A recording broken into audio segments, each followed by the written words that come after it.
good morning and welcome to Hometown Today, presented by Professional Floor Covering on 95.3 WBEV, powered by Daily Dodge. Kales Homer with you in the Daily Dodge TV studio. Corey Sparks up in the Slumberland studios pushing all the buttons, and our pal Charlie Dern running the video today. It is Wednesday, and of course this time of year it's extra exciting when it's Wednesday because that means it is the day we get to chat with the Garden Doctor from Jung's Garden Center in Randolph.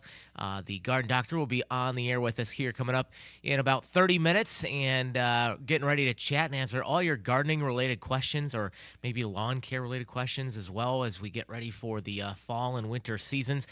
So you'll be able to call in from 9:30 to 11 with your questions for the Garden Doctor at 885-4446. You can also text them to 887-9595. Or if you're on scrolling Facebook this morning, you can head over to the WBEV Radio Facebook page and leave your question in the comments on our Garden Doctor post as well. So that's coming up at about 9:30 this morning. Looking like a little bit more seasonal October day out there today. Maybe still a little bit above average, but closer to the average than we've been for the last week or so. Looking for partly to mostly sunny skies most of the day. A little cloud cover moves in the middle of the day today. Right now we're at 51 degrees, looking to climb to a high of about 55 degrees today.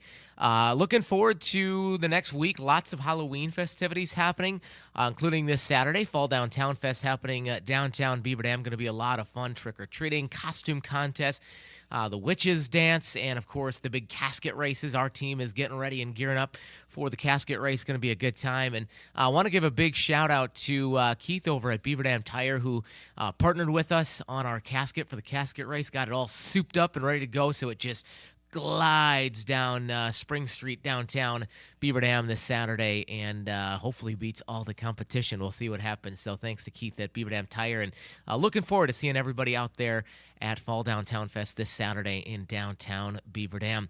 Hometown Today is presented by Professional Floor Covering. Right now during the month of October, it's the Gold Take Sale at Professional Floor Covering at 713 Park Avenue in Beaver Dam.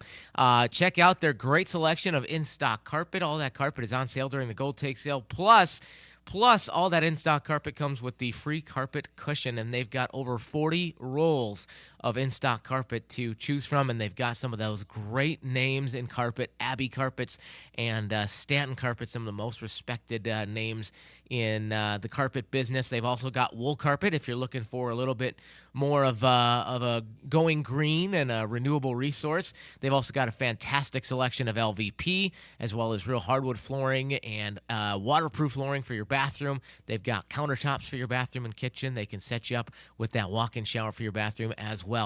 Professional Floor Covering, 713 Park Avenue in Beaver Dam. Visit them online at proflr.com. More Hometown Today after this on 95.3 WBEV and Daily Dodge TV.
Welcome back to Hometown Today, presented by Professional Floor Covering, also brought to you by McKinstry's Home Furnishings in downtown Beaver Dam.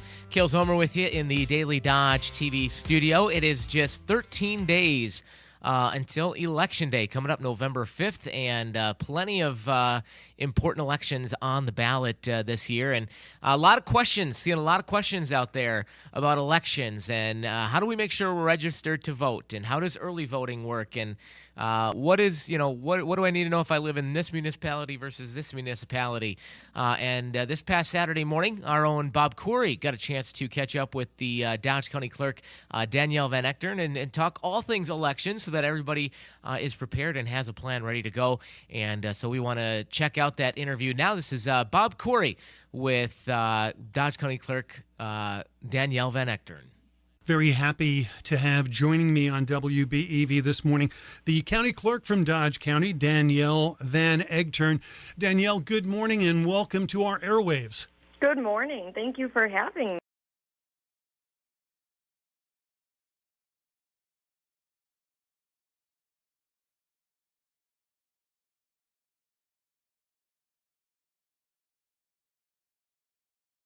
County. So everywhere from getting nomination papers and certifying candidates to ordering ballots and supporting my municipal clerks and making sure that they have everything they need with their poll workers on Election Day to ensure the safety and security of elections. So the village clerks, the city clerks, they're on the front lines. They're actually there on the polling places come November 5th. You're sort of helping them implement safe and fair elections across the county. Correct. Yep, and supporting them with their needs and making sure that they have the materials and the supplies for everything to go smoothly that day. How'd you find yourself in the county clerk's chair here in Dodge County? Well, I was the chief deputy county clerk prior to Karen's retirement, which I think most people probably know. And then in May, I was appointed to fulfill the remainder of her term. The biggest thing is November of 2020 was my first election that I ever was able to work in the county clerk's office. Mm-hmm. And I knew from that point on that this is what I was supposed to do. This is what I was made to do. That's great. Again, Danielle Van Echtern, my guest, and we've got a lot of information I know Danielle wants to share about voting in the upcoming election. We were chatting before we went on the air. Danielle, what are some of the important points that you would like to get out to Dodge County voters and our listeners this morning? What are some of the important things you'd like to make sure everyone's aware of? So for voters, first thing is make sure you get on to the myvote.wi.gov and register early. In-person absentee voting does start October 22nd. So if there's, we know everybody has lives, everybody has things going on, and if you just don't think that you can make it to the polls on Election Day, there is that other option of in-person absentee voting. You just would need to contact your municipal clerk in order to find the times that they have available. I highly suggest getting out and voting on Election Day, but if you can't, please get out and do it in person absentee with your clerk. It's an important process, and it's a part of your civic duty, so I want to increase voter participation in general, and also make sure that you have your photo ID on Election Day and beforehand. If you don't have a Wisconsin driver's license, state ID, or one of the other ID options, there is still time to make it to the DMV to get an ID for that day. There's still time to do that, and I highly encourage everybody to take the time and do it. Okay, thanks. Let me ask you a couple of questions. Are the rules the same in each municipality across Dodge County, or does each village, each city, each township set their own schedules, etc.? Do the rules change from community to community? So the rules are the same. The rules are the same in how we run elections across not just Dodge County, but also the state. When it comes to in-person absentee voting, and the hours that location is open, that is going to depend on your clerk. But election day voting hours and the rules, we administer elections to the state statute. And so those are going to be the same no matter where you are voting that day. So, for example, I need an ID if I want to vote in person, but the hours when there might be in-person absentee voting before Election Day is going to depend on which township or which village I happen to be living in. Correct. Yep. Okay. Let me ask you this as a general question. We have a presidential election. I know there are, referendum questions in some municipalities, et cetera. Lots of things coming up in November. But more in general, have any of the rules changed since, I guess, 2 years ago when we had the midterm elections? Are there any significant changes statewide, countywide, that people maybe should be aware of? No, the rules are the same. It's just like I tell our municipal clerks, an election is an election.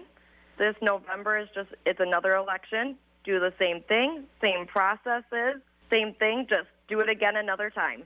Okay. You mentioned vote.gov, I believe is the website you referenced. I'm going to go through a number of different kind of questions and maybe suggestions as far as who and where people should turn if they have a question. Your thought was, or your suggestion was, as far as getting registered, should they start at vote.gov? Should they start at a website? Is that where you're referring them? So it's myvote.wi.gov. I'm sorry. Let me give you. I'm sorry. Let me give you an opportunity to clearly state that one more time, since I was misstating the website. What's the website you're referring to? Yeah, it's myvote.wi.gov. Okay. And that is where I would tell voters to start their process of getting registered. It's super easy, very user-friendly, and there you can register to vote. You can see your polling locations. You can see what is on your ballot. It's gonna be the best information source for any voter to start at if they have questions about what's coming up on their ballot, and any other information that they need about their polling location, your clerk's phone number, who your municipal clerk is. Okay. If I am not sure if I'm registered or not, let's address that one. I'm not sure if I maybe haven't voted in a few elections. Is that also a place to check whether I am or am not already on the rolls? Absolutely. Yep. So if on the myvote.wi.gov, you can also see past elections you have voted in. Oh, okay. Obviously not my actual votes, but the fact that I did cast ballots is also recorded there as well. Correct. Yep. Okay. Yes. Yep, and it would tell you if you're currently registered. It would also, if you are currently registered but you moved or you've gotten married, you can also update your current voter registration on that website as well. Okay. How about if my question has to do with the real specifics in whichever, if I'm in Lowell or I'm here in Beaver Dam or I'm in Horicon, if I want to know about when and where I maybe can come into the office and cast a ballot, is that information there, or is that the kind of information that you would like them to contact you about, or should they check their own municipality? Any. A voter is more than happy to do all three. They can contact me, and if I need to get them in touch with their municipal clerk, if it's something at that specific level I can, or if they have a question, they can absolutely reach out to me, their municipal clerk, or going online to the My Vote.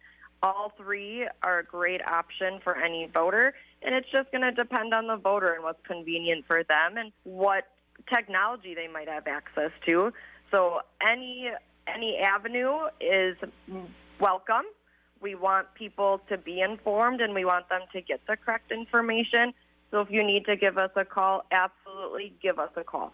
What about the specifics on my ballot in whatever town, whatever city I happen to be living in? Again, ballots change because of school district referenda and local election officials. What if I want to know, can I see my ballot somewhere so I know exactly what elections I'm voting in this year? So there's a couple of ways that can be done as well. Yep. So your actual specific picture of your ballot, those not so much. However, it will tell you, the My Vote will tell you which races are on your ballot, and if there's that referendum question. Also, the Type B notice, which is what we call the election insert, that will be coming in the mail shortly prior to the election as well, and that is going to list all of the races. And if there's one that's municipality specific or school district specific, it's going to list it on there. And reading through there, you'll be able to know what's going to be on your ballot as well. I also suggest that if you don't know what congressional district you're in or assembly district you're in, if you go onto our Dodge County website, there are maps that are available for voters to check. And that's also on the My Vote. It'll tell you right on there, this is your congressional, it'll list it for you. I asked you, Danielle, about how things might change. For example, some hours for the voting before November 11th might be different in a city or a township or in a city or in a village. But how about the ways that people cast ballots? Do I, as an individual, let's first of all talk about before the election, before November 5th. Are my options the same in every community in Dodge County as far as mailing, dropping ballots off, heading into the village office? Or is that also affected by the decisions made by each municipality? So yes and no. So on election day, your options are the same. Absentee voting, if you have requested an absentee ballot, mailing it back, postage is provided by the municipality in order for you to send that ballot back. The option of dropping it off in like a night drop box or something of that sort, that's something that is determined by your local municipal clerk, and that would be a great question for your local clerk. Okay. How about when it comes to my walking into the polling place in whatever town I live here in Dodge County? Are all of the municipalities using the same technology? Are some people just using paper, or some people more technically adept? How does that vary from municipality to municipality across Dodge County?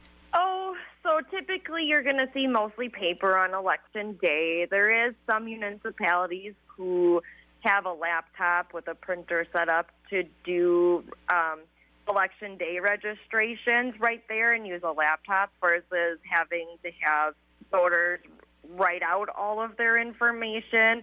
That's less common, though. You're going to commonly see, if you're not registered yet, you're registering that day, you're going to see where you're filling out the piece of paper, signing, and then we process those after and when we reconcile the election. But you're going to see the same equipment as in if you have an oval ballot, a paper ballot that you fill out and then you slip into the tabulator, or there is a touchscreen voting device where you can, it's like I say, if you can get money out of an ATM, you can use the touchscreen. And you go through, you pick your options, it prints your card, you can review your options on that card and see that they are the choices or the candidates that you chose, and then you slip that into the tabulator too. And every polling location is going to have those choices. And that, as I understand it, because I've seen people using those, really great for people who have maybe some visual handicaps or some other physical difficulties. Another reason for that kind of technology being available? Yes. Yep. There is a keypad for voters who are visually impaired, or there's headphones. If for audio purposes, that machine really does truly give any voter the ability to vote. Now, if I recall correctly, the polls will close at 8 o'clock on November 5th.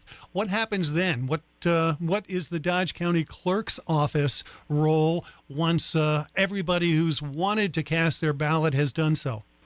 So after 8 p.m., the clerks start to finalize the election results with the tabulator, and they send us those results, and we're in the county clerk's office, we're getting the results that are coming in, and then we're also answering phone calls from each of the polling locations, because they're also calling us to verify and recheck that, yes, we got your results.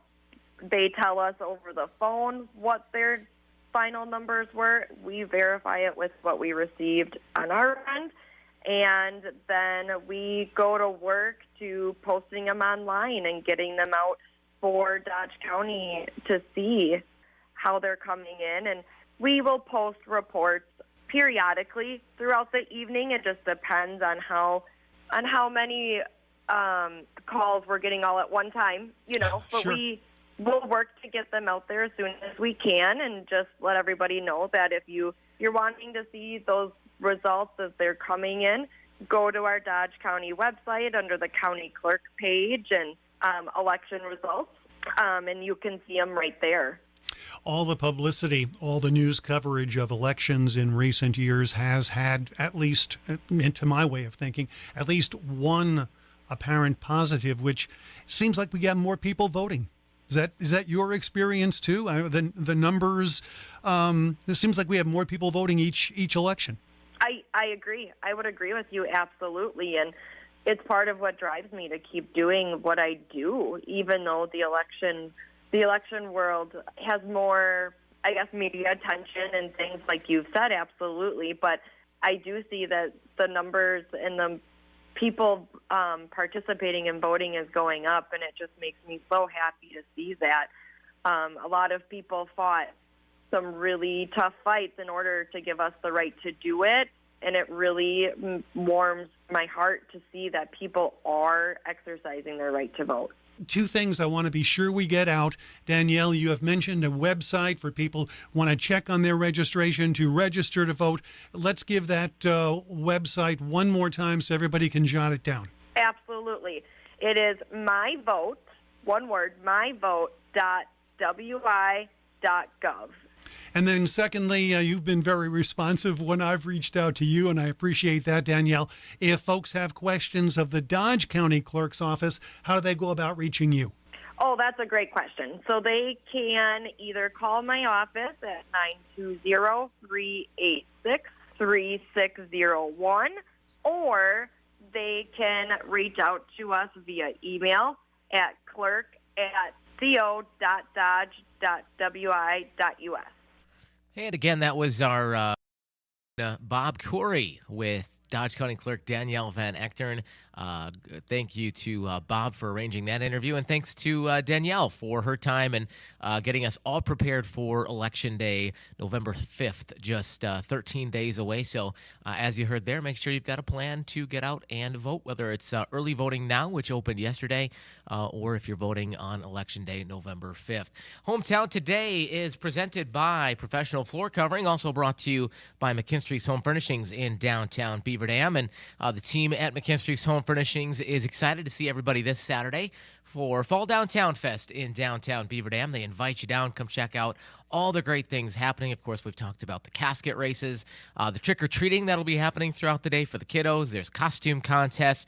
Of course, McKinstry's going to have their big cardboard box maze out in the back parking lot for the kids to crawl through. It's a lot of fun. It's huge. It's hard to picture unless you've seen it, but the kids love crawling through there. And while they're busy with that, by the way, my kids could keep busy with that for hours. So if your kids are like that, great opportunity for you to head into the store and check out their 3 floors of home furnishings, whether you're looking for a sofa or love seat or a rocker recliner, a power lift chair. You can check out their beautiful selection of area rugs, and they've got dining sets, some beautiful dining sets. I saw on their Facebook page yesterday they posted some of their beautiful bedroom sets that they've got there as well. So check out the store and take advantage of their store-wide fall sale going on as well. And you can visit them online at McKinstry'sHomeFurnishings.com. They look forward to seeing you this Saturday downtown Beaver Dam for Fall Downtown Fest. We're going to step aside. When we come back in just a little bit, it's going to be time for the Garden Doctor with Jung Garden Center here on Hometown Today from 95.3 WBEV, powered by Daily Dodge. It's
And welcome back to Hometown Today, presented by Professional Floor Covering on 95.3 WBEV and Daily Dodge TV.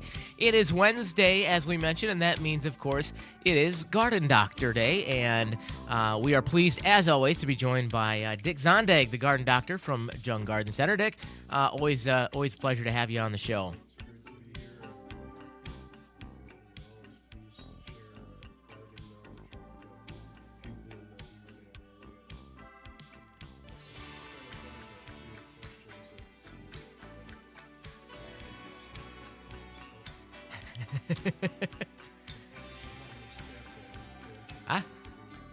I don't recall. I don't recall many times I've been either hosting this program or producing or listening in from my office over here on the other side of the building for a couple of years. I don't know that I can recall a time we've been able to stump you quite yet, but who knows? It might be out there. You never know. If you've got a question for the Garden Doctor, he is with us here until 11 o'clock this morning. And if you've got a question about your gardening, about getting it ready for the winter, or maybe you're starting to plan out that garden for spring and know what you need to do now to get it prepped, feel free to ask your question during the show here today. You can give us a call at 885-4446, 920-885-4446. You can call in during the program. You can also shoot us a text on the text line at 887-9595, or if you're scrolling on Facebook this morning, you can head over to the WBEV Radio Facebook page, and you can share your question in the comments on our Garden Doctor post on there as well. So anything you can think of that is garden related, Dick Zondag, the Garden Doctor from Jung's Garden Center, is happy to field your questions. So, let's as we always do, let's start out and talk a little bit about what's going on right now over at Jung Garden Center. You guys are in hyperdrive for fall season. Yeah, it's time to get those fall things done, and one of the big things you can do in the fall is, those crocus and snowdrops and daffodils and tulips and things that come up in spring really welcome sign that winter is done and spring is on its way. And a lot of people come in and they want to get those bulbs in the ground in the springtime. Well, that doesn't work. Those bulbs have to be planted in the fall, and we have a huge selection of different things. We have the crocus, daffodils, hyacinths. We have about 70 different varieties of tulips, which goes all the way from the species wild tulips that are small and they really kind of do nicely in a rock garden or in the front part of a flower bed. We'll also have a lot of nursery stock in our nursery yard at 50% off, and all the remaining perennials that we have left over at Jung's is 50% off. And you can get them in the ground now, and there's a little bit of difference between the mulching that you do on established perennials and the ones that you do on newly planted perennials. Your newly planted perennials, you want to get them in the ground right now, and then you want to mulch them right away, because there isn't a whole lot of growing left to do, but those roots, as long as the soil is warm, will keep penetrating the soil. And so the job of a mulch is to kind of keep things static. So if you're putting a foot of mulch on top of a newly planted perennial, it's going to keep that soil warmer for a longer period of time and allow the perennials, the newly planted perennials, to root down and get growing. Where if you plant them now and you don't mulch them, lots of times the freezing and thawing that we get in the wintertime will pop that pot right out of the ground, and it'll be laying on the top of the ground in the springtime, which means it's probably going to be dead. Sure. Where mulching established perennials, where they're already established in the ground, you want that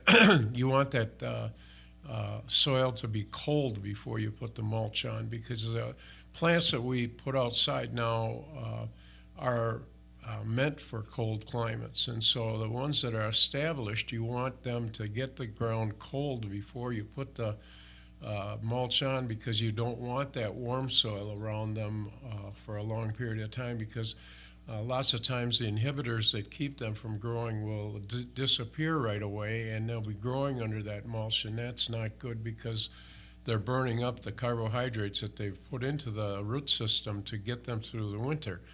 I think a good example of that is strawberries. Oh, okay. If you're planting strawberries in the fall, you want to mulch them right away. Okay.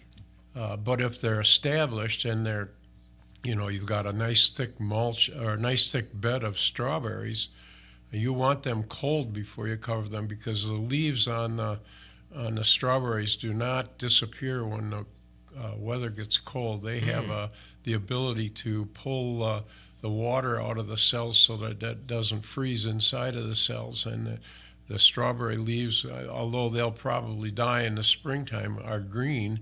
And if you put a mulch on a warm soil with established strawberries underneath, they may even start to grow. And they're building up they're burning up the carbohydrates that they've been putting into the crown of the plant. And you don't want that to happen now, because if that happens, then a lot of the flower primordia that are being set down right now will disappear over the winter, and you'll have a much poorer strawberry crop. So established plants, you want to wait until Thanksgiving or a little after that, when the ground is cold, where if you're planting newly planted things, you want to mulch that soil so that it stays warm.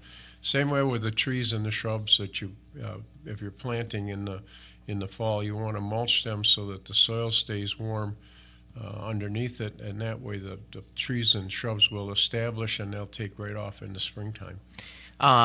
You mentioned, obviously, this is the time to be planting bulbs, and I know over at the garden center you've got a really nice selection of bulbs over there. Yeah, we have many different types of tulips. The ones in the box stores are all the Darwins and maybe the early flowering, but there are late flowering, there are double flowering, there are lily flowered, there are Rembrandts, there are vertiflora. There's a species crocus, the Tarda tulips. So if you want a little variety that you can't find in a grocery store and in the box stores, sure, we have it, and we have some that are prepackaged in numbers of 6s, 12s, and 24s, but we also have bulk tulips. So if you only want a few, or if you want a lot of them, we have them in bulk also. So do you yourself have kind of a favorite tulip in particular that you really like? Depends on what's flowering, I guess. Okay. Yeah, some of the species tulips are really kind of cool in the springtime. They're usually some of the first things that flower. Okay. The species crocus are actually, and the snowdrops they're called snowdrops because they come, and sometimes the snow comes right after them. But those are real early things that you want to plant in a high traffic area where you're seeing that the spring is actually coming, and they're just peeking out of the ground. A lot of people will naturalize them in their lawns. And they just plant them, in different spots in their lawns, and then they wait until May. You have to let the leaves on those plants die naturally, so that they're putting carbohydrates back in the bulbs, so they form the flowers for the next spring if you want to keep them coming back year after year. Sure. But a lot of people naturalize daffodils in ditch banks and stuff like that. Sure. They really, really look nice. And, there are lots of different ways to use those bulbs, and you don't have to have the garden doctor working in the garden centers. We have 6 garden centers, and we have good people working in those stores that can give you all the information that you really need. I love, we've got our back garden that's essentially a hosta garden, but we do have one really beautiful daffodil plant that's right there in the middle, and I just love, I can look out my back door of my house and see that back garden, and I always love looking out, late March, getting into April, and seeing that daffodil, because it's a sure sign that spring is on its way. Yeah, and in perennial gardens, the perennials don't come until later spring or summer or fall.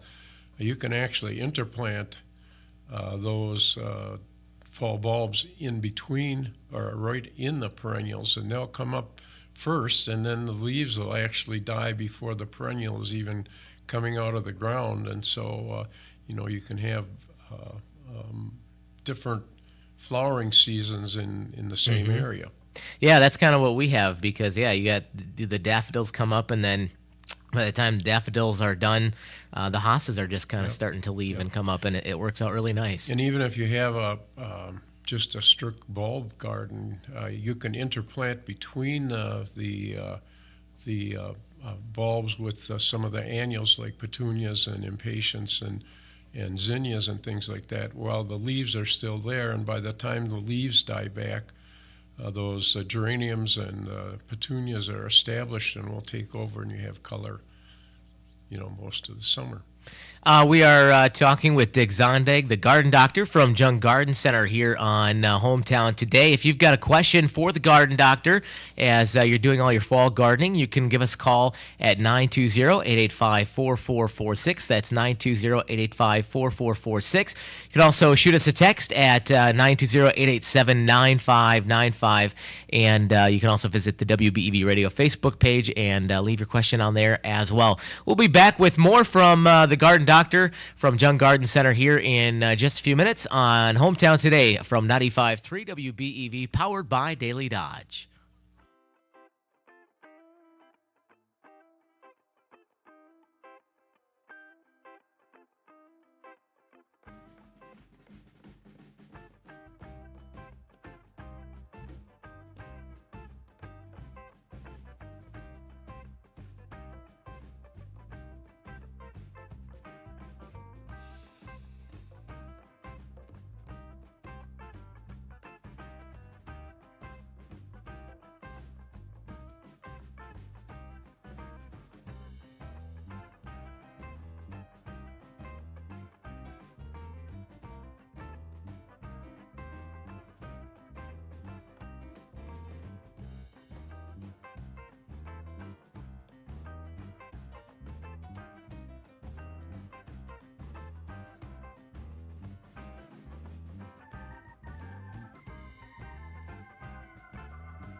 And welcome back to Hometown Today, presented by Professional Floor Covering on 95.3 WBEV, powered by Daily Dodge. Professional Floor Covering, the store for your floor, and so much more. Visit them at 713 Park Avenue in Beaver Dam. Check out their great selection of flooring and so much more for your house.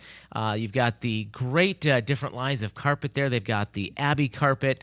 They've got the Stanton carpet line, great for stairs, for runners, for custom area rugs as well. Very durable, holds up very, very well. They've got over 40 rolls of in-stock carpet to choose from. And, of course, during the month of October, during the Gold Tag sale, all in-stock carpet comes with that free carpet cushion. Plus, they can set you up with a great selection of countertops, including quartz, granite, laminate, and solid surface. They've also got you covered for kitchen cabinets, and if you're doing your bathroom, they can set you up with a walk-in shower, a new vanity and countertop, and of course, they've got the latest in waterproof flooring as well, and they're happy to do some free in-home measurements and get you a quote so you know what to expect, and they're happy to help make some recommendations too. If you're not sure what you're looking for, what might be a good fit for your home, they're happy to help. Professional Floor Covering, the store for your floor and so much more, 713 Park Avenue in Beaver Dam, online at PROFLR.com. It is a Garden Doctor Wednesday. We're here with Dick Zondag from Jung's Garden Center, talking all things gardening. Obviously, a lot of fall gardening happening right now, getting ready for winter.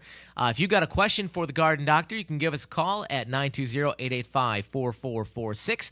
That's 885-4446. Or you can shoot us a text at 920-887-9595. And we did have a question that has come in on our text line, Dick, which is it too late to plant garlic?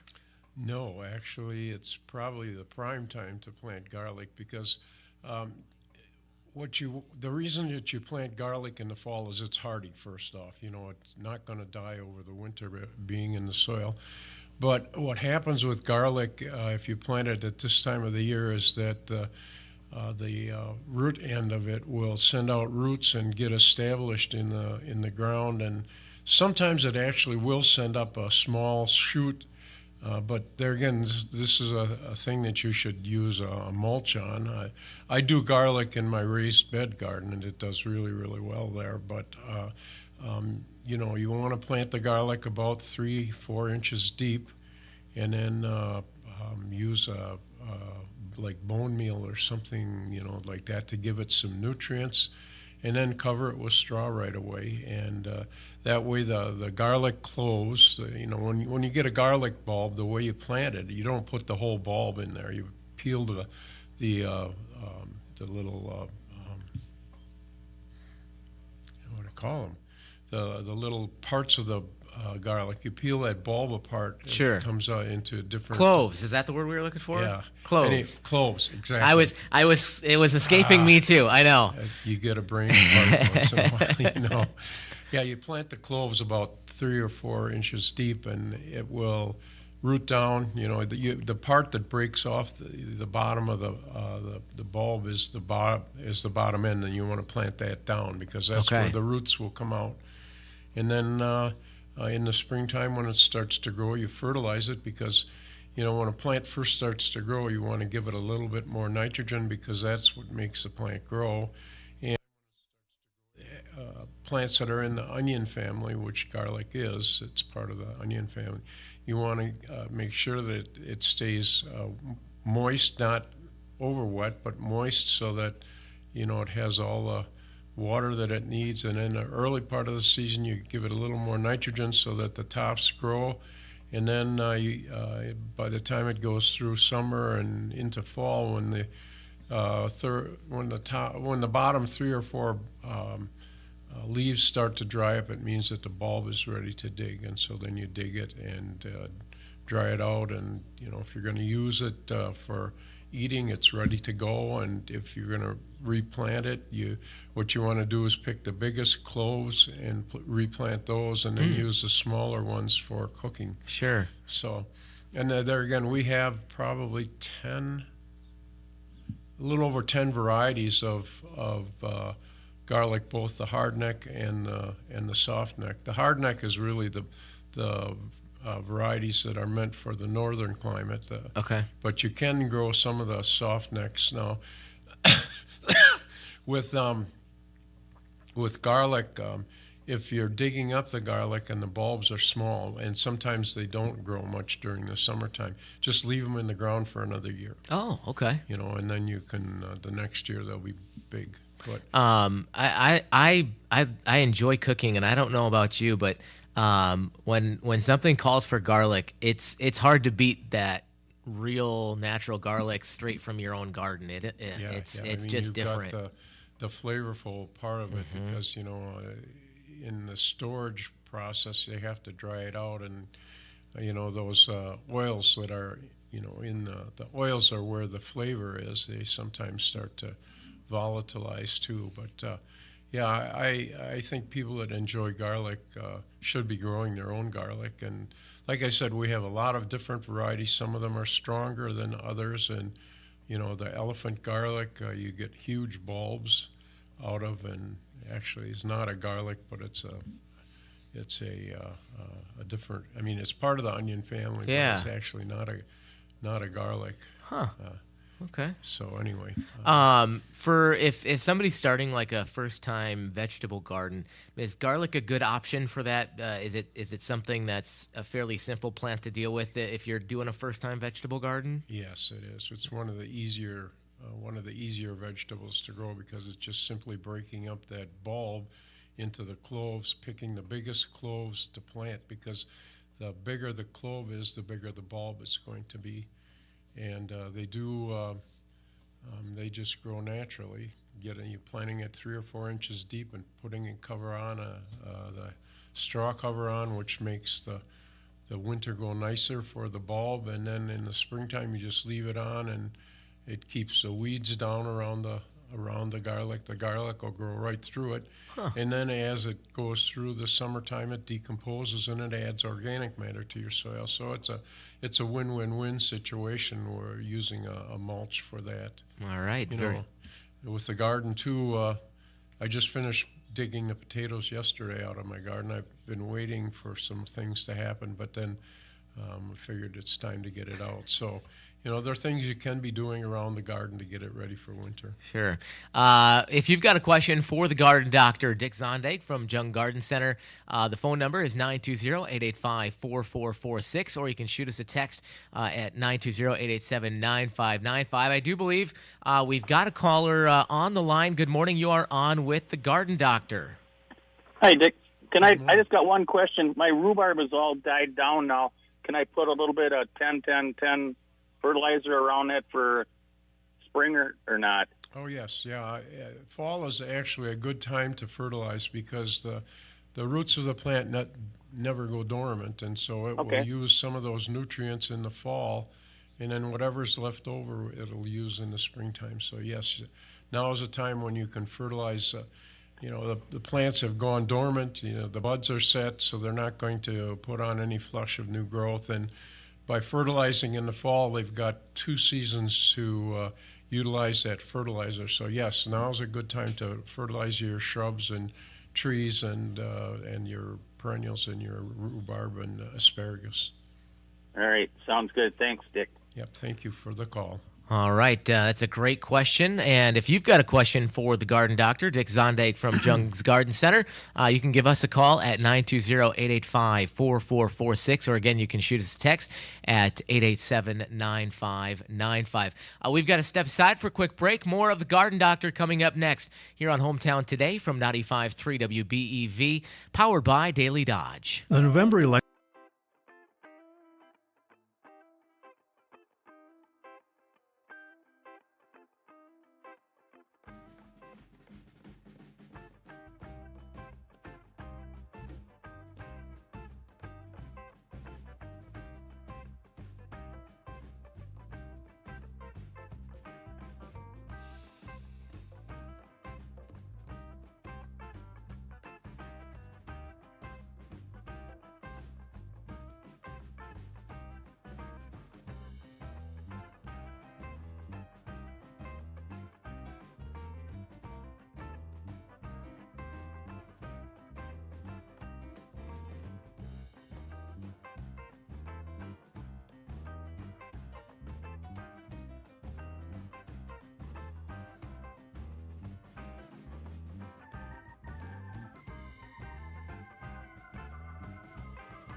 And welcome back to Hometown Today, presented by Professional Floor Covering on 95.3 WBEV, powered by Daily Dodge. Also brought to you by McKinstry's Home Furnishings under the Big Red Awning in downtown Beaver Dam. And Sandy and Rick and Jennifer and the whole gang down there at McKinstry's Home Furnishings. Super excited for Saturday and Fall Downtown Fest. They'll all be down there trying to enjoy the festivities a little bit, but of course they'll be at the store ready to help you out, and definitely stop in. A great way to take advantage while you're down there. Maybe let the kids do a little trick-or-treating or play in the big box maze out in the back parking lot of McKinstry's while you browse their 3 floors of home furnishings. You can go down to that lower floor and check out that great selection of rocker recliners and power lift chairs. And, of course, they've got the big brand names like Lazy Boy that you can choose from. You know you're getting some really good quality stuff. And then you can go to that ground floor and check out their amazing selection of sofas and love seats, some dining sets, that great collection of area rugs, and of course then on their 3rd floor you've got lots of more stuff to choose from, and you've got dining sets throughout the store, bedroom sets, and everything you need, wall decor. They've got you set there, and their crew is great to work with, super knowledgeable, super friendly, and they look forward to seeing everybody at Fall Downtown Fest this Saturday in downtown Beaver Dam. And of course you can always check out McKinstry's online at McKinstry'sHomeFurnishings.com. We are back with Dick Zondag, the garden doctor from Jung's Garden Center over in Randolph. And if you've got a question for the garden doctor, you can give us a call at 920-885-4446 or throw us a text at 887-9595. And we'll head back to the phones. I believe we've got another caller hanging on the line. Good morning. You are on with Dick Zondag from Jung's Garden Center. Good morning. Good morning. Yep. My question is, with seedling trees that we started in pots for transplanting later, how do you prep those for winter, and how do you overwinter them? Okay, the thing you got to remember that the roots of a plant are 20 to 30 degrees more susceptible to winter damage, and so if they're in a pot, if you're going to have them outside, you probably should be covering them with hay or straw to keep the cold temperatures away from the root system. It also means that you're probably going to have to put some mouse bait there too, because the mice will love to get into that mulch. And of course, if those trees are nice and tender, they will be debarked or completely eaten. So if they can be stored somewhere where they're not susceptible to mouse damage, actually you could plant them out and then put some kind of a tree protection around them, either the chicken wire to keep the things away, or even the spiral tree guards on them to keep the mice and stuff away. But the thing that you have to remember is that root system, if you put it outside and you don't protect the pot from being frozen so hard, you'll probably have a dead tree in the springtime. Can you set them in the garage, or? Oh yeah, you can put them in the garage. Yeah, I mean, even an unheated garage is better than outdoors with the mulch around them. Because they're dormant, they don't need sunlight, so I'm assuming these are deciduous trees, right? Yeah, there's something I got from an Arbor Day Foundation. Okay, yeah, then you just put them in the garage, and even put a blanket over them. That also, especially if your garage is unheated. That okay? All right. Thank you. Yeah, thanks for calling. All right, another great question. Getting those trees ready. Those pesky mice, yeah, they can be a real problem. That's why I'm always kind of excited when I see hawks flying overhead at my house, because not only am I just a bird enthusiast and I like seeing hawks, but I know that if I have a mouse problem, it should hopefully be taken care of. Yeah. They are predators. Yes, they are. You do see a lot more of them, which is really, really neat. Cause, yeah. When I was a kid, I don't remember seeing many Yeah. birds of prey, and now they're everywhere. Yes, they are. Really, I think they even have a bald eagle nest somewhere near Fox Lake, and okay. yeah, They are magnificent Yes, birds. they are. Yeah, they're amazing. We're here with Dick Zondag, the garden doctor from Jung Garden Center. And if you've got a question for him, you can give us a call at 920-885-4446, or you can do what Mary did and shoot us a text at 920-887-9595. Mary says, I have a large potted mum. How do I best hold it over until spring when I can plant it outside? When should it be cut back, and how often should I be watering it? Okay. Most of the fall mums are annuals. Okay.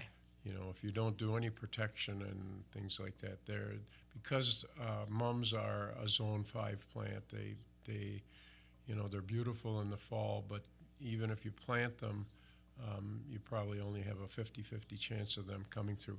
I guess if I wanted to preserve them, what I would do is, as soon as we get a hard frost, cut the top back a little bit, and then cover them with hair straw, probably about a foot of hair straw. Or if they're still in the pots, bring them indoors, just like like we talked about a minute ago with the shade trees, because you have to get them through that first winter. And then planting them outside, if you plant mums in the springtime so that they're established in the ground, they have a much better chance of making it through the winter. And even at that, if they're planted in the springtime and they look really, really nice now, when they do start to die back, you almost have to cover them with straw, or even some people will cover them with 6 inches of soil and then pull the soil back in the springtime, and that will also protect them from the winter damage that the root system could get. So with the potted mums, I would say you probably have a 50-50 chance, even with the protection, of making that mum come through. Okay, And even though they're using hardy mums, I mean, they're the right type of mums. It's just that they're not established in the soil, and so you have to protect them. Okay. If you've got a question for the garden doctor, Dick Zondag from Jung Garden Centers, you can give us a call, 920-885-4446, or shoot us a text, 920-887-9595, and we'll go back to the phones now. We've got another caller waiting on the line. Good morning. You are on with the garden doctor. Is that me? That's you. Okay. I was calling about whether our mums that are in the garden, if we can cut them back now, or should we wait till a hard frost? Yeah, the longer you leave the leaves on, the more carbohydrates they're putting back into the root system, and so I would wait until we get a hard freeze before I'd cut the foliage back. But then cover them with either with soil or with a foot of straw, and the ones that are established in the soil probably will make it through. And there again, it depends on the winter too, because sometimes we get a warm winter and they're just fine, but other times we get a winter where we get a lot of freezing and thawing, and that's really, really hard on them. And if you don't have the mulch, that they probably don't have a chance of coming through the winter. I feel like that's kind of the type of winter we had last winter. It seemed like it was kind of a lot of freeze and thaw. We'd have one giant snowstorm come through and then nothing for a month. That's kind of what we had this last year. Yep. So, mums need a little more protection than most perennials. So, okay. Also, our geraniums, we bring them in, dig them out of the ground and bring them in pots. What should we spray them with? Something before we bring them in, so we kill the insects? That brings up a good point. Plants outside can handle a little bit of insect infestations, but when you bring them in the house, that they can go wild, and so you want to make sure that if you've got like mandevillas or some of the hibiscus the tropical hibiscus that you have in a pot, when you bring them in, they should be either sprayed and with a emulsifiable oil, or with some of the insecticidal soaps, or there are also insecticides that you can put in the soil where the plant will actually take up the insecticide, and if an insect feeds on it, it tends to wipe it out. So, yeah, it's really important to make sure that when you're bringing things in from the outside that they're pretty much insect free, because they can invade houseplants really easily. And with the geraniums, if you've got them in pots, you can actually let them die back, or you let the leaves die back, and then in the springtime you cut them back, and in late February, March, you cut them back and water them, put them in a sunny window, and they come right back. They will not live over winter outside, but if you protect them and bring them inside, geraniums can be kept from year to year. Probably shouldn't say that because we sell a lot of geraniums in the springtime. You shouldn't water them all winter. I would say maybe once every month or once every 3 weeks. Just enough so that the roots don't completely dry out. Although some people will actually shake the soil out of them, put them in paper bags, and overwinter them that way, and pot them up in the springtime and cut them back, and away they go. Geraniums are pretty tough if they're protected from the cold weather. Okay, so thank you. All right. Thank you for the call. Some great questions there. And if you've got a question for the Garden Doctor, the phone number is 920-885-4446, or you can send us a text at 920-887-9595. We do have a couple of texts we'll get to here in just a few minutes. This is the Garden Doctor on Hometown Today from 95.3 WBEV, powered by Daily Dodge.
Welcome back to Hometown Today, presented by Professional Floor Covering here on 95.3 WBEV, powered by Daily Dodge. It is a Wednesday in the fall, which means we are visiting with the garden doctor, Dick Zondag from Jung's Garden Center, and I've been chatting about a lot of different stuff, all that fall planting and gardening that folks are doing, and we got a couple. If you've got a question for the garden doctor, you can give us a call at 920-885-4446, or you can shoot us a text at 920-887-9595. Did get a couple of more messages on our text line. Here's an interesting one. Should I put something around my 3-year-old peach tree? Bought it from Jung's, and specifically wondering if I should put a tube around the bark to protect it from the sun. Yes, the tree spirals that we have in the garden center are excellent protection from a couple different things can happen with young trees because the epidermis of the tree, the area where the bark is going to come, is very thin, and one of the problems with thin bark is that in January and February, where we have the extremely cold weather and a very sunny day, the sun hits the bark and heats it up, and it can be like 20 or 30 degrees warmer than the temperature around it. And so the water will get inside the cell, and it's a cellular level problem. So when the sun goes over the horizon, the temperature drops immediately, and that water is trapped inside of the cell, and what happens is it freezes, and of course when water freezes it expands, and it'll rupture the cell wall. And so if you've got the bark on the southwest side of the tree splitting, it's what's called southwest injury. And that tree spiral puts a layer of protection between the sun and the tree bark so that it doesn't heat up quite as much, and so you don't have that problem. Plus it keeps the rabbits and the mice and the different things away from eating the tree bark, and so it gives you protection both from rodents and from that southwest injury. So that they're sort of a springy type plastic that just actually it weaves around the tree, and it has little holes in it so that as the tree grows in diameter, it kind of expands with it. And once the bark starts to split and the corky bark starts to come through, then those tree spirals aren't necessary anymore. But I would say probably 3 or 4 years before that happens if it's a newly planted tree, and those tree spirals work really well. And we also have tree wrap, which is a sort of like a crepe paper that you can do it, or you can just wrap, the tree spiral around it and tape it to the tree to keep that. It does the same thing, but you have to do it year after year. Sure. And with the tree spirals, you should take it off once a year because they do tend to stick to the bark, but they really work well. All of the potted trees that we have in our nursery that we leave in the ground have tree spirals on them because we don't want that southwest injury on the trees that we're growing. Sure. What about apple trees? Do those kind of follow the same thing. rule? Yep. Any young fruit trees in tree, general? any young shade tree, any fruit tree, they should have those tree spirals on them, and that'll keep the rodents away, and it'll keep the trees from getting that southwest injury. Any other types of trees that are common in this area that we should be thinking about making sure they're properly protected for winter? I would say all of them. All of them? Yeah, if they're small and they don't have that corky bark splitting through, they're all susceptible to that same injury. Okay, very good. Yeah. If you've got a question for the garden doctor, Dick Zondag from Jung's Garden Center, give us a call at 920-885-4446, or you can shoot us a text message at 887-9595. We're going to get a check of some news here, and we'll be back in just a bit with more of the garden doctor on Hometown Today from 95.3 WBEV, powered by Daily Dodge.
Welcome back to Hometown Today, presented by Professional Floor Covering on 95.3 WBEV, powered by Daily Dodge. Professional Floor Covering, it's a great time to stop in there during their Gold Tag sale happening this month, especially if you have been looking at putting in some new carpet.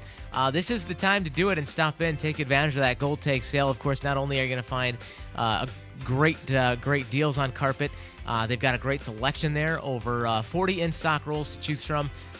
But on top of that, all that in-stock carpet includes free carpet cushion during the Gold Tag sale, so definitely take advantage of that. They've also got you covered on your LVP flooring, a great selection there, hardwood flooring, tile, laminate, anything you might need, plus your countertop needs, vanities, cabinets, your walk-in shower. They've got you all covered there at Professional Floor Covering, the store for your floor and so much more. And of course, as always, offering free measurements, and they can set you up with a free quote for your project. And they're always happy to meet with you in the store as well and do a free in-store consultation. 713 Park Avenue in Beaver Dam, online at PROFLR.com.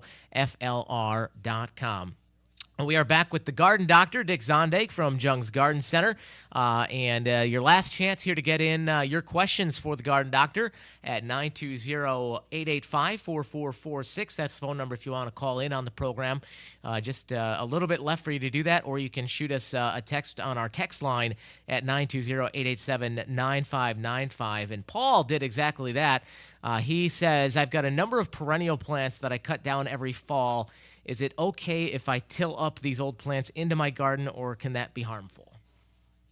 He's wanting to till them up? Yeah, he cuts them, so perennial plants that he cuts down every fall. Is it okay if I till the old plants into my garden? Is there any risk of harm there? Oh, yeah, I mean, that's where the tops will die back, but if you till, you're going to till very shallow, because the growing points of most perennials are just underneath the soil. So be very careful if you want to keep the plants from being injured. So yeah, cut them back, and if you're going to till, very, very shallow, but I'm not sure that's the best thing to do.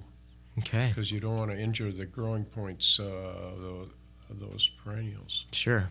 Again, the phone number, if you want to call in, you got a question for the Garden Doctor, 920-885-4446, or shoot us a text here at 887-9595. Let's talk a little bit about composting. What should we be knowing about composting this time of year? Well, this is the best time to do a compost pile, because there are so many things that are happening that you can use in your compost pile. Of course, the leaves that are falling out of the trees make the best kind of compost, and you just run them through your lawnmower and chop them up a little bit, because the more surface area there is, the faster the decomposition can happen. The only thing you really don't want to use in a compost pile, you don't want to use table scraps, because that will attract the rodents and things like that. Yeah, if you've got diseased leaves or diseased plants, it's probably a good idea to just get rid of those, to burn those. But other than that, anything that was green at one time makes good compost. And the way you make a compost pile is you put 6 inches of whatever you're composting down, and then you either use a compost starter, which we have at Jung Garden Center, or if you've been composting for years, those microorganisms are in the soil, and so you just put a little bit of soil on top. If it's just leaves and not green that you're using with it, you want to put a little fertilizer in, because that will encourage those microorganisms to get busy and start decomposting. And what you're basically doing when you're composting is breaking down the cellulose that's in those leaves and leaving the rest behind. And then after you've got 6 inches made, then you put another 6 inches on top. And if you're doing lawn grass clippings, it's good to mix those with the browns, because grass is a green. And so a lot of the YouTube videos that you see on composting, you talk about browns and greens. And so lawn is green, but the leaves, once they fall out of the tree, they're considered a brown, because they've pulled most of the nutrients out of there. And then you just keep doing that. A 6-inch layer, water if it's dry, soil on top, and then the fertilizer. And then after like 6 weeks, you'll see that the pile is shrinking down because the compost is working.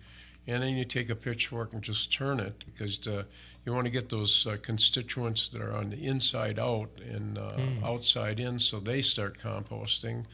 And the way that you tell if the compost is ready to use is if you can't recognize the constituents that went into the compost pile, it's ready to use. Oh, okay. If you can see the leaves, if you can see whatever you put in there, probably good to leave it another year before you add it, because if you add it to the soil, it's going to take the nutrients from the soil that should be there for the plants, and the nutrients will be fertilizing the microorganisms that are breaking down that cellulose, and rather than the plants. So if you're planting a garden and your garden looks a little yellow, it's not a dark green, it's because the microorganisms are using it, and then it's just a matter of using a little extra fertilizer to make sure that the plants have the nutrients that they need to grow. A lot of people will add raw leaves to their garden, but if you're doing that, you should be adding some triple 10 to the ground when you're working it in, to give the microorganisms the nutrients that they need to do the decomposition. I prefer to do it in a pile before you put it in the garden. And a lot of people will have a compost bin that they make out of pallets, or make out of chicken wire, or different things like that. Or we actually sell compost bins in the garden center also, and they help because they keep the air around the compost, because you want to keep that compost pile aerated, because the microorganisms that are aerobic do a better job than the anaerobics, the ones that do it without the air. And if you turn your pile and you can smell sort of a sulfury smell, that means it's gone anaerobic, and so then you've got to really mix some airy things into the pile to get that air back into the process. Okay. You're throwing some big words at me there, Dick Zondag from Jung's Garden Center. Aerobic, anaerobic, microorganisms.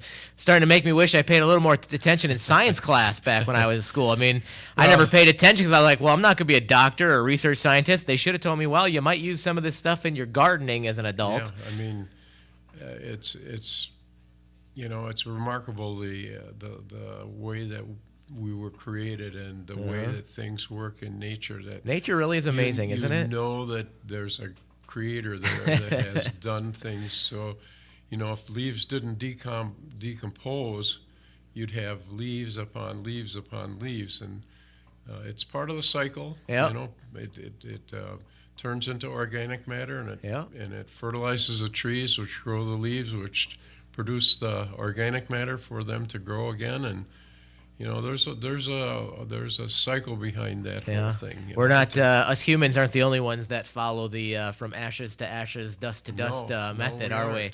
It's a good thing. You bring up leaves. Obviously, the fall foliage is here. We're coming pretty darn close to peak season for the fall colors, which is always fun to take a drive around the state and see all the colors. But those leaves are starting to hit the ground. I'll tell you, just in this past week, my big birch in the backyard has dropped a lot of leaves. My lawn's, I just mowed on Saturday and can't see most of my lawn under there already because it's dropped a lot of leaves. A good reason to get them out of there, because the grass right now needs all the sunlight it can get to produce the healthy roots. So if you've got a lot of leaves laying on the lawn, get them off the lawn because they block the sunlight. So it's a cycle, and the people that did organic gardening way back really knew what they were doing, because those leaves do have the humus that keeps the soil in good shape, and And that's what I was going to ask, because I feel like, growing up, I always remember, it was just a thing every fall. You just raked the leaves, never thought of it. And now that I'm an adult, I hear different people saying different things about what you should be doing with the leaves. What should you be doing with those leaves that are falling? Does it kind of depend on your situation? I mean, obviously, you had talked about potentially adding them to the compost pile. Is mulching a good idea? Is it better to rake and compost? Leaves do not make good mulch. Okay. I think you have to think of mulch as insulation. Sure. Because you want to have air trapped in there. And that's why straw is such a good mulch, because, the straw is just a tube with air in it, and that air acts as an insulation. And when you're mulching, you got to think of it as keeping things the same underneath the mulch. So if you want to keep the soil warm for a longer period of time, it doesn't mean that it's going to stop it completely from getting frozen, but it will keep it warmer longer. And the same way you think of a mulch in the wintertime. When we get the freezing and thawing that we get in January and February, if you've got a mulch on top of those perennials, the mulch is keeping the warm air from getting down to the cold soil, so that your plants are just very comfortably rusting in that frozen soil, where if you didn't have it on there and that top 2 or 3 inches of soil is freezing and thawing all the time, that's going to wreak havoc with the plants that are in the ground. So mulch is a great tool of the gardener if you know how to use it, and when to use it. Yeah. We've got just a few minutes left here, and we've got one more call sneaking in under the wire here. We'll go to the phones. Good morning. You are on the air with the Garden Doctor. Good morning. Good morning. Yes. I'm wondering, is it too early to cut back the mums? No, it's well, I wouldn't cut them back until we get a hard freeze, because the mums, those leaves are sending nutrients and carbohydrates back into the root system, which will make it more winter hardy. So I would wait until the leaves are turned brown before you cut them off. Yeah, I have one plant that it's all, the leaves are dark, but I have another one that's still blossoming, so. Yeah, if the leaves are brown, that means that they're dead, and then you can cut them off. Although a lot of people leave them on because they trap the snow, and again, snow is a great insulation. We've been talking about mulches as being a good insulation. Snow, I mean, if we have a good snow cover, roses and perennials and things like that will live much better through the winter. So a good snow cover is a good insulation, as well as a cover of clean hay or straw. Uh-huh. Okay. Not too short. You're not supposed to cut them too short. No. And you can cut them back in the springtime, and they'll turn into mulch for your ground at that time. Okay. And then I'm wondering what I can put on my geraniums and that before I bring them in. What's good? I guess with the geraniums, what I would do is, maybe use an insecticidal soap on them. But you have to bring them in before you get a really hard freeze on them. And then, either in the pots, keep them in the pots. But like I said, I've seen people where they knock all the soil off and just put them in a paper bag for the winter so that they don't completely dehydrate. And then in late February, early March, they pot them up and away they go. Oh, okay. All right. Well, I got them in pots already, but I haven't brought them in yet, because I want to spray them with something. Yeah. Yep. Yeah, you want to make sure that Bonide systematic house plant, but I can't find that Bonide. We have that in our garden center in Randolph, or online too. If you go to jungseed.com, you can order that through the catalog. We have it in the insecticide area. All right. Very good. Well, thank you for the call this morning. You. All right, and that runs us out of time. Dick, remind us once more what you got happening over at Jung's Garden Center. Well, we're selling out our nursery stock, our potted nursery stock and potted perennials at 50% off. Our fall decor stuff, the pumpkins, the gourds, the mums and the asters and things like that are in flower now are 30% off. And then we have the fertilizers for your lawns. You want to put on a winterizer fertilizer. And if you have trouble with weeds in the lawns, the creeping Charlie and the dandelions, now's a good time to spray them with that Weed Beater Ultra, which works really well even in cold weather. And what it does is it reverses the dormancy in the plant so that the cold weather will take them out. So there are a lot of things you can be doing in the fall. And we have the gardening tools and all that sort of stuff, too, that you have in a normal garden center. So, all right. Very good. That is Dick Zondag, the garden doctor from Jung's Garden Center. Always a pleasure, and we'll see you next Wednesday. Very good. All right. That's going to do it for Hometown Today, presented by Professional Floor Covering on 95.3 WBEV, powered by Daily Dodge.